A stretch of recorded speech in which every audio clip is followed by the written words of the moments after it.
बहुत समय पहले सुंदरवन के जंगल में कालू कौआ अपनी पत्नी टुनटुनी और 2 बच्चों के साथ रहा करता था।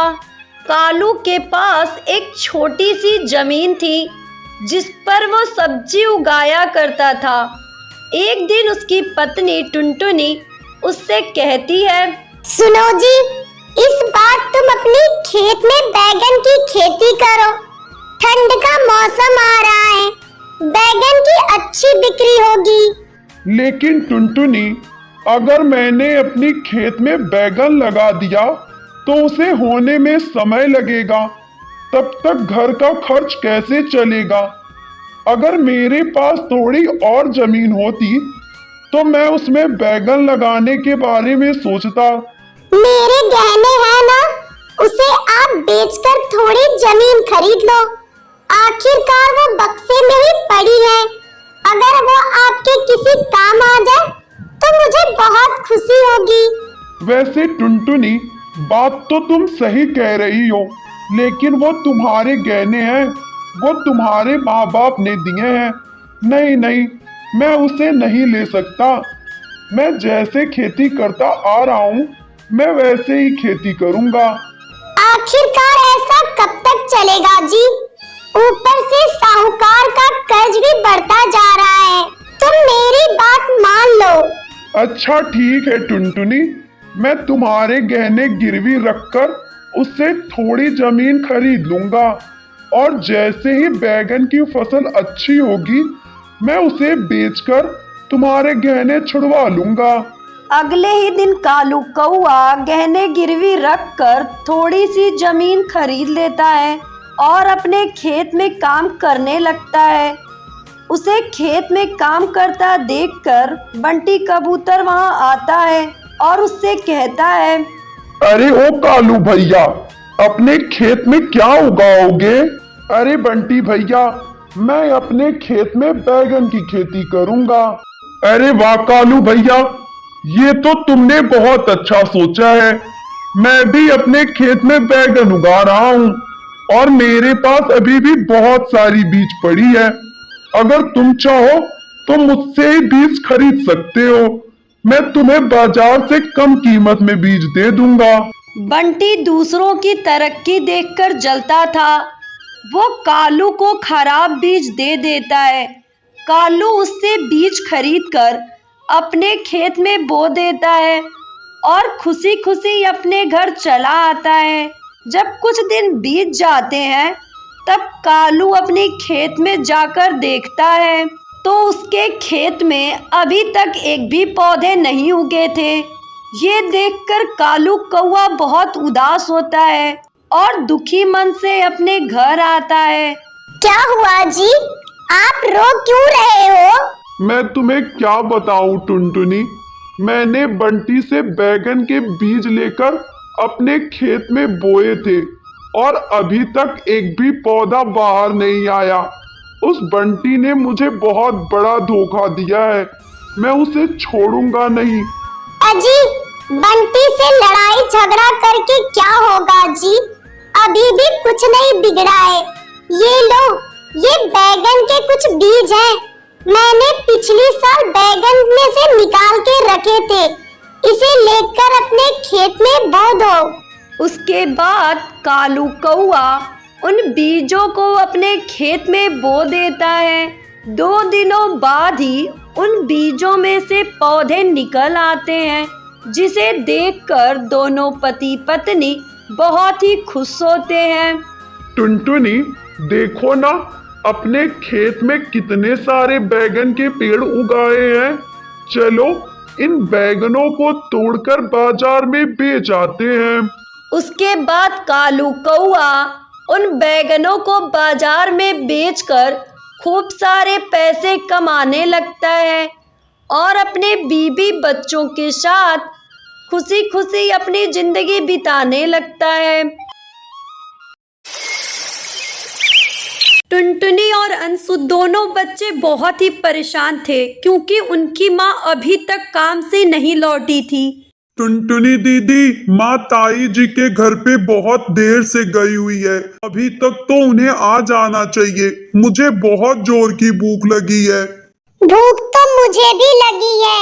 चल हम दोनों ताई जी के घर से माँ को बुलाने चलते हैं। कुछ ही दिन पहले टूनी के पति की मौत एक दुर्घटना में हो गई थी, जिससे टूनी पर मुसीबतों का पहाड़ टूट गया। घर की स्थिति बहुत ही खराब हो गई। घर खर्च के लिए टूनी अपनी जिठानी के घर उधार मांगने गई, लेकिन उसकी जिठानी ने उधार देने से मना कर दिया। टुनटुनी, मैं तुझे उधार तो नहीं दे सकती, लेकिन हाँ, मेरी नौकरानी काम छोड़कर चली गई है। अगर तू चाहे तो मैं तुझे घर की सफाई और बर्तन के काम के लिए रख सकती हूँ। बदले में तुझे पैसे और एक वक्त की रोटी दे दिया करूँगी। ठीक है भाभी, मैं कल से काम पर आ जाऊंगी। और तभी से टुनी अपनी जेठानी के घर पे नौकरानी बनकर काम करने लगी। टुनटुनी और अंशु को बहुत भूख लगी थी, इसलिए वो अपनी माँ को बुलाने ताई जी के घर चले जाते हैं।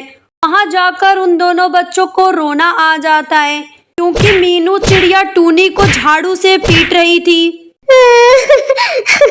मेरा यकीन मानो भाभी, मैंने दूध का पतीला अच्छे से ढका था और ऊपर वजनदार बर्तन भी रखा था। मुझे मत मारो भाभी। एक तो नुकसान कर दिया, ऊपर से झूठ बोलती है। तूने पतीला ढका ही नहीं, इसीलिए बिल्ली दूध में मुंह मार गई। वरना ढका हुआ होता तो कभी बिल्ली दूध में मुंह नहीं मारती। सजा तो तुझे मिलेगी। इस महीने का पैसा भी मैं तुझे काट कर दूंगी और आज का खाना भी नहीं मिलेगा। नहीं नहीं भाभी, ऐसा मत करो। मेरे बच्चे घर पर भूखे हैं, उन्होंने सुबह से कुछ नहीं खाया है। आपके घर से जो खाना मिलता है मैं वही बच्चों को देती हूँ। माँ! अरे बच्चों, तुम और यहाँ?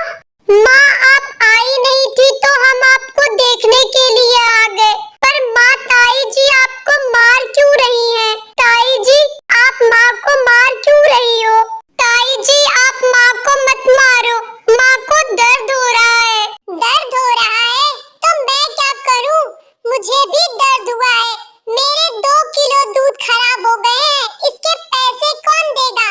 पैसे की भरपाई तो ऐसे ही करनी पड़ेगी ना। चल जा यहाँ से अपने बच्चों को लेकर। अब कल से काम पर आ जाना, अब खाना कल ही मिलेगा। टूनी अपने बच्चों को लेकर रोती हुई घर आ जाती है। उस रात वो और उसके बच्चे पानी पीकर ही सो जाते हैं। उधर मीनू अपनी मक्कारी पर बहुत खुश हो रही थी। अरे, तू तो बहुत चालाक है मीनू। दूध का पतीला खुला छोड़ दिया और इल्जाम टूनी पर लगा दिया। तो और क्या, कोई बिल्ली दूध पर मुंह नहीं मार गई थी। वो तो मैंने टूनी पर झूठा इल्जाम लगा दिया था, ताकि ये पैसे बच जाए और उसे थोड़ा डर भी रहे। अरे डरना भी तो जरूरी है, वरना सर पर चढ़ जाएगी। टूनी के जेठ जेठानी एक नंबर के मक्कार थे। उन्हें उस गरीब मजबूर माँ पर और उसके बच्चों पर बिल्कुल तरस नहीं आया। अगले दिन टूनी अपने बच्चों को समझा बुझाकर काम पर चली जाती है। टूनी की आंखें आंसुओं से भरी थी। वो चुपचाप घर में झाड़ू लगा रही थी। काम करते टूनी को थोड़ी देर क्या हो गई, मीनू उसे फिर से मारने लगी। एक तो काम भी देर से की और ऊपर से झाड़ू भी तोड़ दी। इस झाड़ू के पैसे कौन देगा बता? मैंने ये झाड़ू नहीं तोड़ी भाभी, ये झाड़ू पहले से ही खराब हो रही थी। मैंने आपको कई बार बोला कि झाड़ू खराब हो रही है, लेकिन आपने नहीं सुना। तो क्या मैं झूठ बोल रही हूँ? कल से नई झाड़ू लेकर आना, नहीं तो काम पर आने की कोई जरूरत नहीं है। भाभी, आपने मुझे कितने दिन से पैसे नहीं दिए हैं और आपको तो पता है झाड़ू कितने महंगे आते हैं और मेरे पास पैसे नहीं है और मुझे तो कोई उधार भी नहीं देगा। मैं झाड़ू कहाँ से लाऊंगी भाभी? मुझे कुछ नहीं सुनना। जब तू झाड़ू खरीद लेना तब काम पर आ जाना। टूनी चुपचाप अपने घर आ जाती है और उदास होकर अपने रूम में बैठ जाती है। तभी टुनटुनी और अंशु अपनी माँ को उदास देखकर बहुत ही दुखी होते हैं। टुनटुनी दीदी, माँ के पास पैसे नहीं है, हमें ही माँ के लिए झाड़ू लानी होगी। पर अंशु, हमारे पास भी तो पैसे नहीं है, हम कैसे माँ के लिए झाड़ू ला सकते हैं? टुनटुनी दीदी, माँ कहती है ना कि जो भी हम माँ काली से प्रार्थना करके मांगते हैं तो माँ काली हमें देती हैं। हम भी माँ काली से प्रार्थना करके माँ के लिए नई झाड़ू मांगते हैं। हाँ अंशु, तू ठीक कह रहा है। चल हम भी माँ काली से प्रार्थना करते हैं। हे काली माँ, मेरी माँ कहती है कि जो भी भक्त आपकी सच्चे दिल से प्रार्थना करता है, आप उसकी मनोकामना पूर्ण करती हो। तो हे माँ, आप मेरी माँ को एक नई झाड़ू दे दो। टुनटुनी के इतना कहते ही वहाँ एक तेज रोशनी प्रकट होती है और वहाँ पर माँ की कृपा से एक नया झाड़ू आ जाता है, जिसे देखकर टुनटुनी और अंशु बहुत ही खुश हो जाते हैं। हे माँ, आप सच में बहुत अच्छी हो। आपका बहुत बहुत धन्यवाद माँ। हे माँ, जैसे आपने मेरी इच्छा पूरी की है, अगर कोई भक्त सच्चे मन से मेरी वीडियो को लाइक और चैनल को सब्सक्राइब करेगा, आप उसकी भी मनोकामना पूर्ण करना माँ। उसके बाद टुनटुनी और अंशु वो झाड़ू लाकर अपनी माँ को दे देते हैं और वहाँ हुई घटना की सारी बात अपनी माँ को बताते हैं।